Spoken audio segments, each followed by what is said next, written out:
Amém, queridos irmãos, chegamos à segunda-feira, primeira semana de um novo volume do Alimento Diário, cujo título é Herdeiros de Deus. E o título da primeira semana desse volume é Se somos de Cristo, somos também herdeiros segundo a promessa. O título da segunda-feira, a palavra de Deus aciona o poder do Espírito. E os versículos, Gênesis capítulo 1, versículos 1 e 2. No princípio, criou Deus os céus e a terra.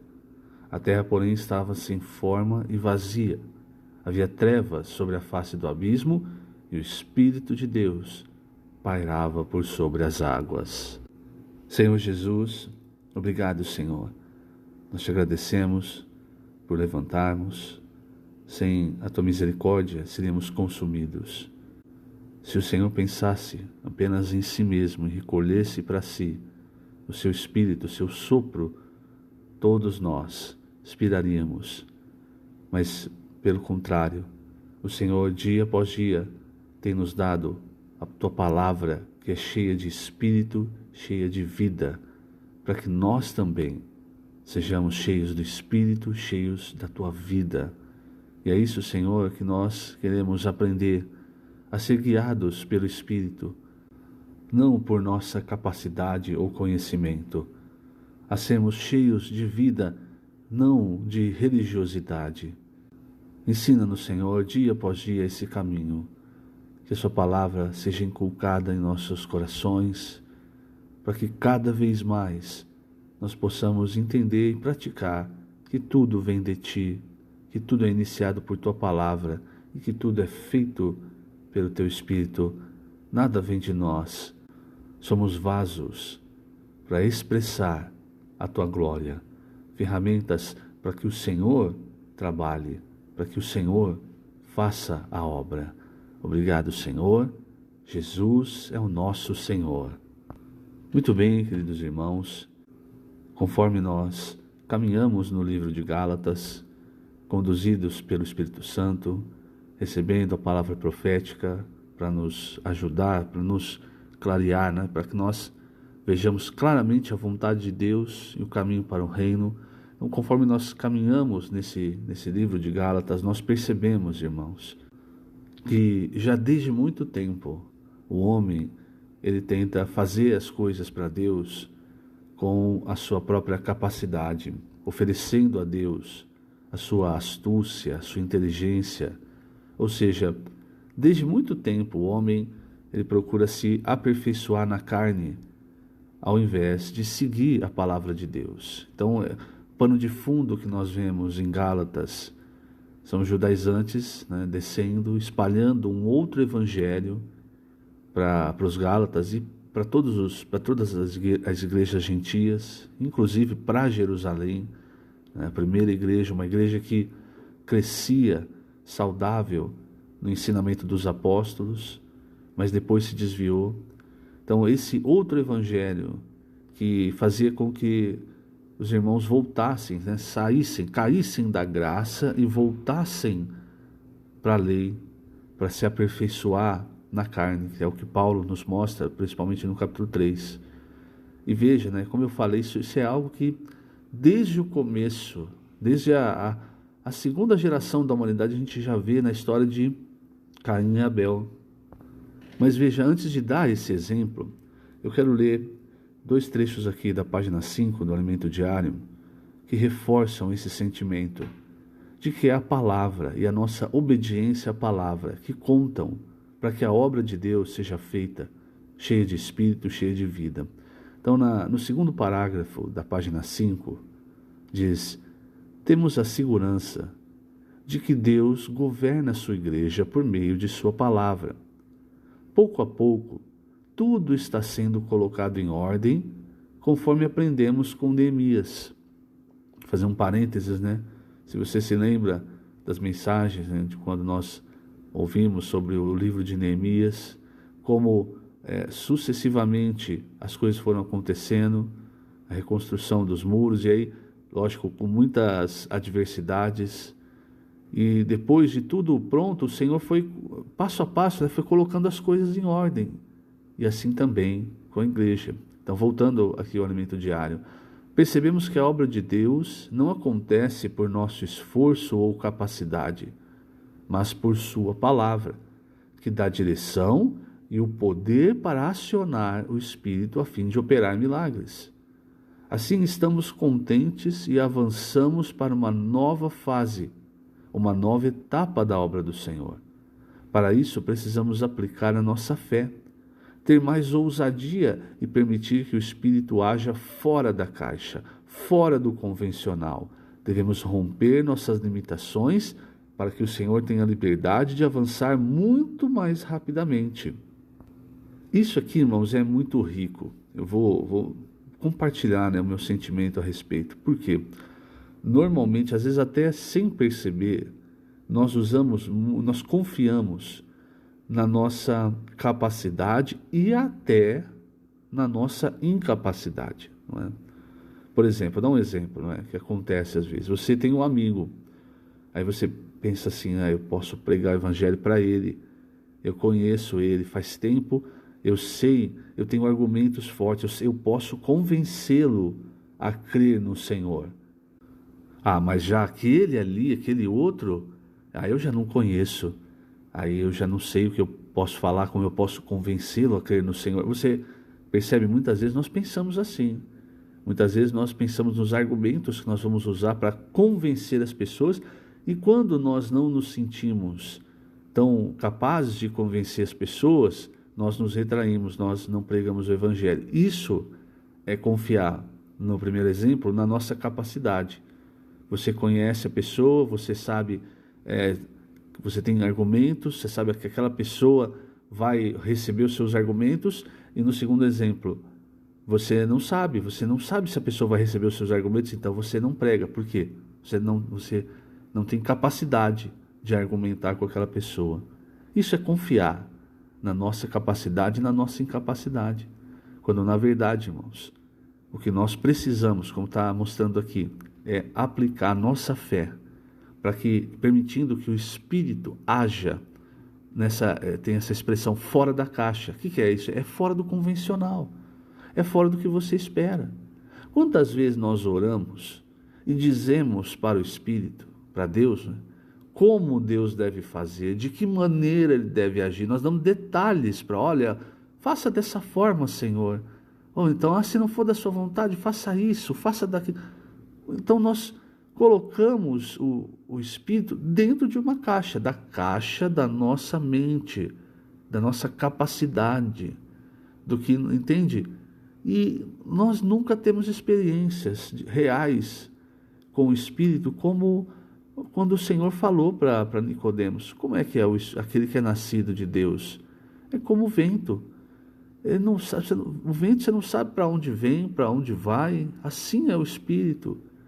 E depois em Romanos fala que aquele que é filho de Deus, ele é guiado pelo Espírito de Deus. Então, na verdade, irmãos, o que o Senhor tem feito com a palavra que nós temos recebido é nos libertar da nossa confiança. Durante muito tempo na vida da igreja, nós adquirimos conhecimento e confiança no nosso conhecimento. E hoje o Senhor tem caminhado para que a nossa confiança seja pura e simplesmente na sua palavra, para que nós não limitemos o que o Espírito vai fazer à caixa da nossa vida, no nosso pensamento, entende?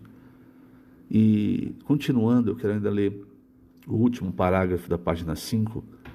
Querido leitor, nós temos tudo. Temos a promessa de Deus, sua palavra, seu poder e o Espírito, que é o próprio Deus Todo-Poderoso. Não nos lamentemos nem fiquemos com a síndrome de coitadinho. Deus pode fazer todas as coisas, basta acionarmos esse poder pela fé na palavra de Deus.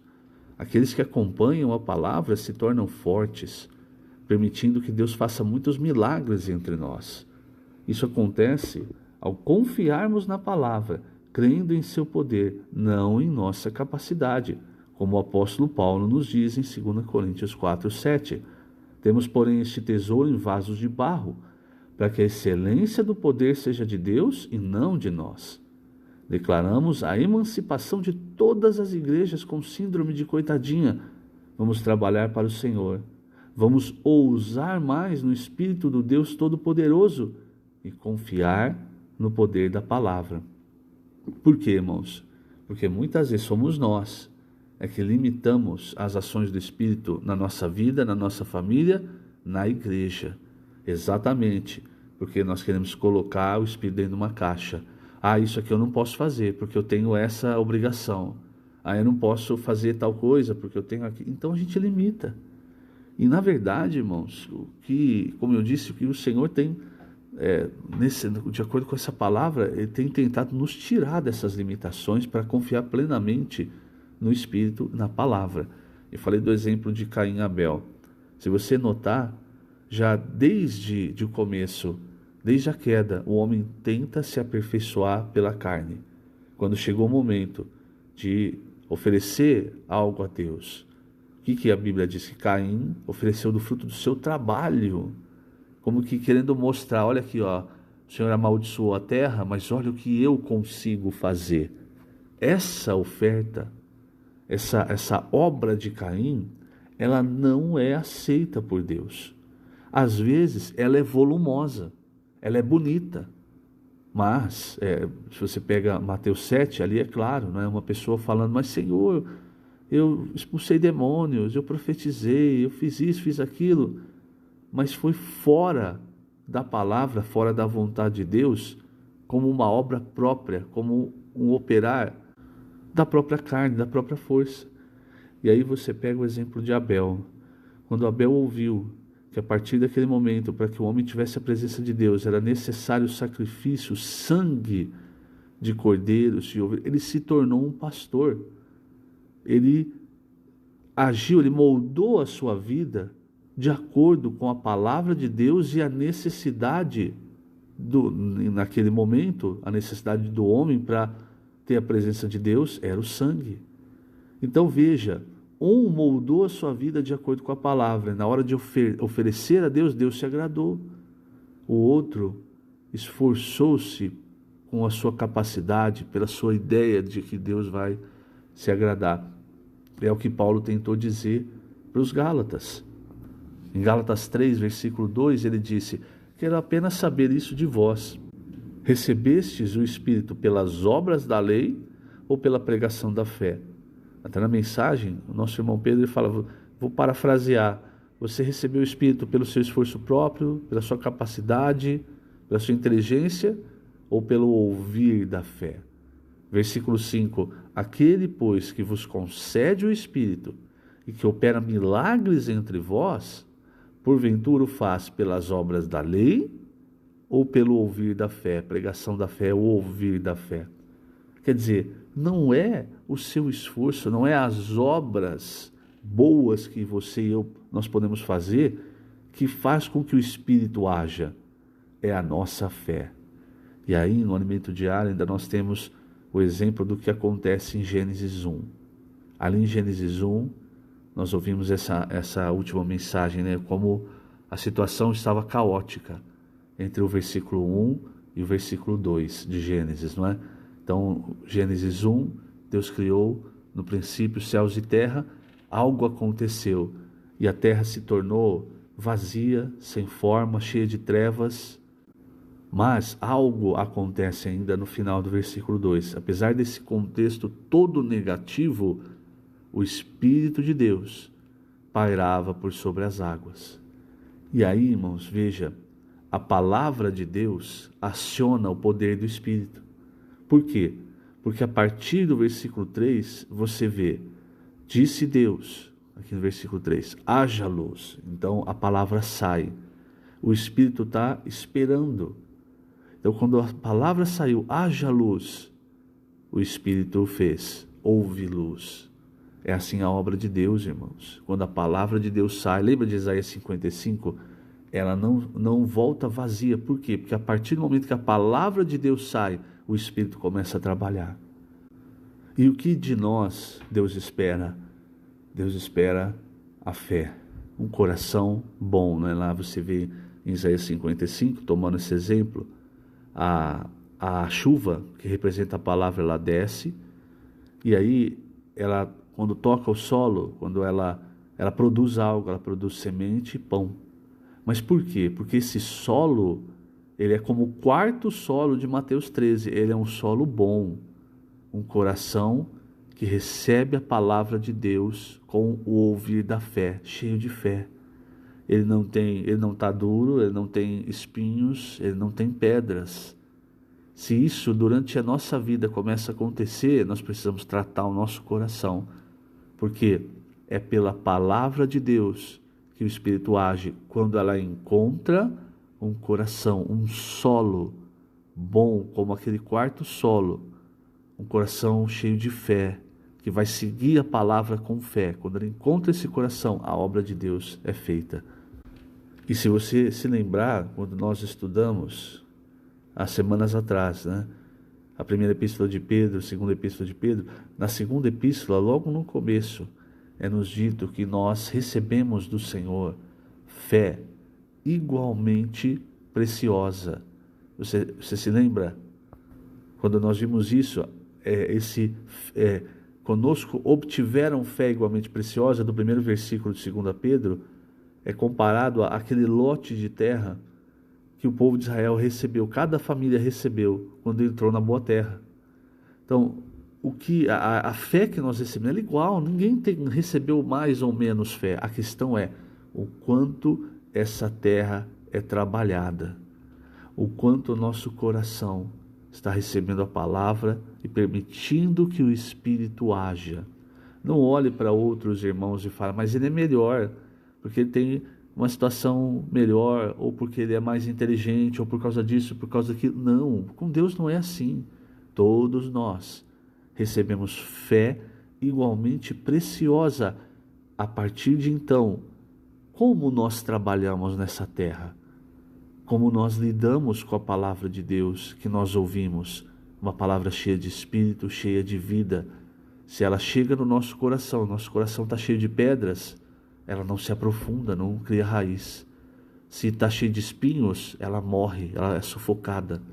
Se o nosso coração é duro, ela nem entra, Vêm as aves do céu, ou seja, as coisas do maligno, e arrebatam essa palavra.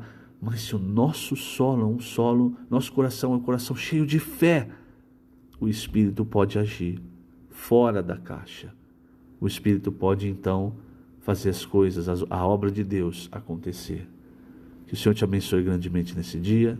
Lembrando, estamos colocando essas gravações novamente no canal do YouTube da Igreja em Ribeirão Preto. Jesus é o Senhor.